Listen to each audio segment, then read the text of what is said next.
წარმოიდგინეთ, რომ 10,000 წლის წინ ერთი კონკრეტული სახეობის მგლის, დაირვულფის ყმუილი გაქრა.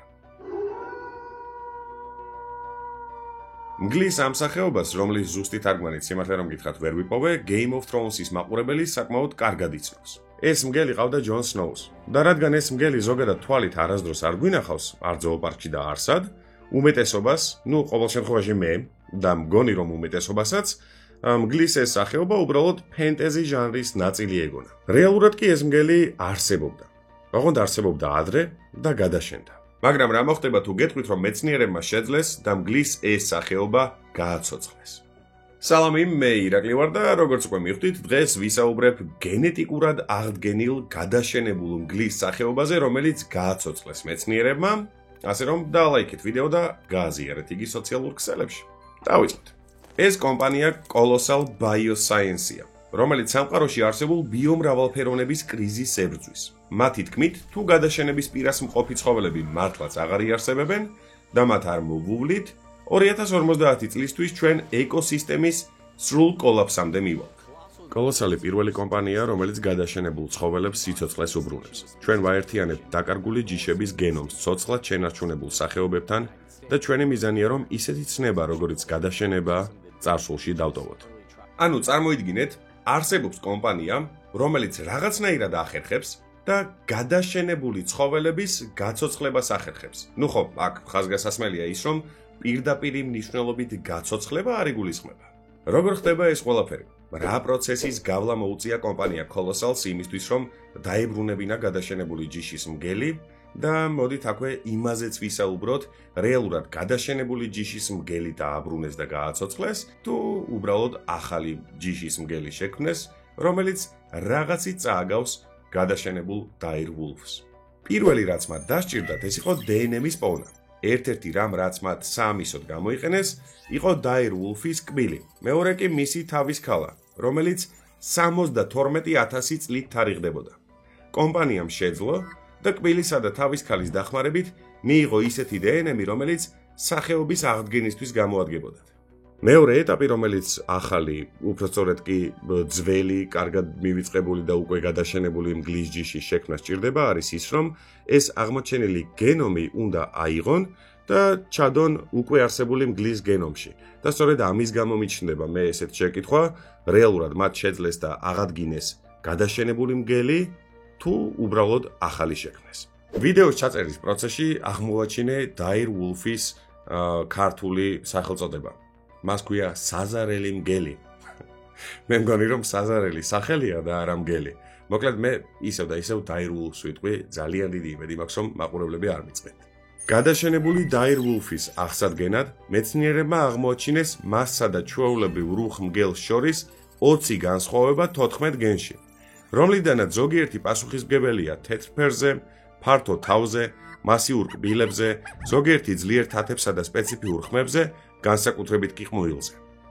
ამისთვის მეცნიერებმა გამოიყენეს ბიოინფორმატიკული კომპანია PharmBio-ს ინსტრუმენტები. თავად ეს PharmBio ოდესღაც Colossal Bioscience-ის ნაწილი იყო, თუმცა მერე დროსთან ერთად გამოიყო ამ კომპანიას და შექმნა ისეთი ინსტრუმენტები, რომლის დახმარებითაც შესაძლებელია კონკრეტულ გენებს შორის სხვაობების აღმოჩენა.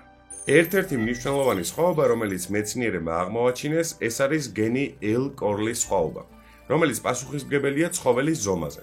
შემდეგ მათ გამოიყენეს გენების რედაქტირების ტექნოლოგია. პეტრის თასზე მათ ჰქონდათ რუხი მგლის გენომი, რომელსაც შეუცვალეს სასურველი გენი.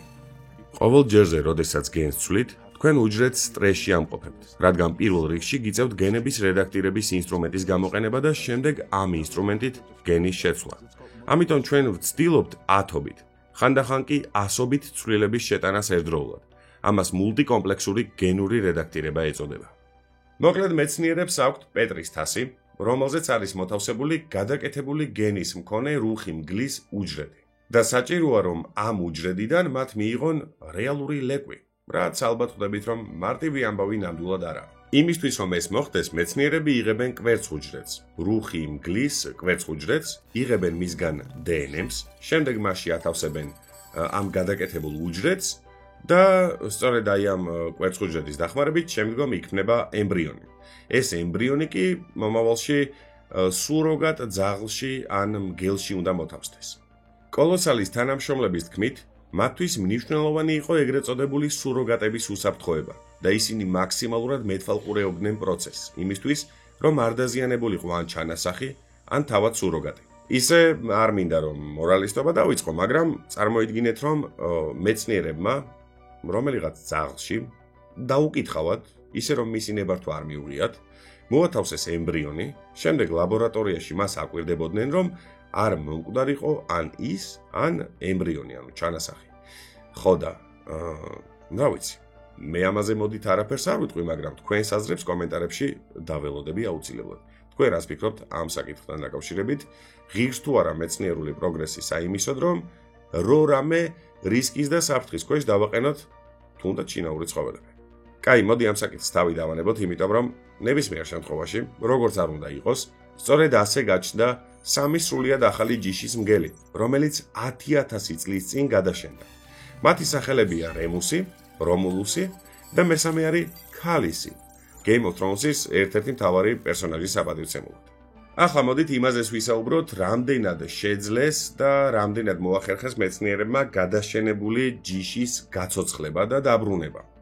ჩემი აზრით ვერ შეძლეს. იქინა გამომდინარე, რომ მათ უბრალოდ უკვე არსებული რუხი მგელის გენომი შეცვალეს, ან უჯრედი შეცვალეს. კიდევ ერთხელ გავიმეორებ, მე ბიოლოგი არ ვარ და ალბათ ამ საკითხთან დაკავშირებით ბევრად უფრო საინტერესოდ რომელიმე ბიოლოგი ისაუბრებს, დარწმუნებული ვარ, ალბათ კი არა დარწმუნებული რომ ისაუბრებს და რამე ჯობია რომ მათ მოусმინოთ, მე უბრალოდ ინფორმაციას გაწვდით.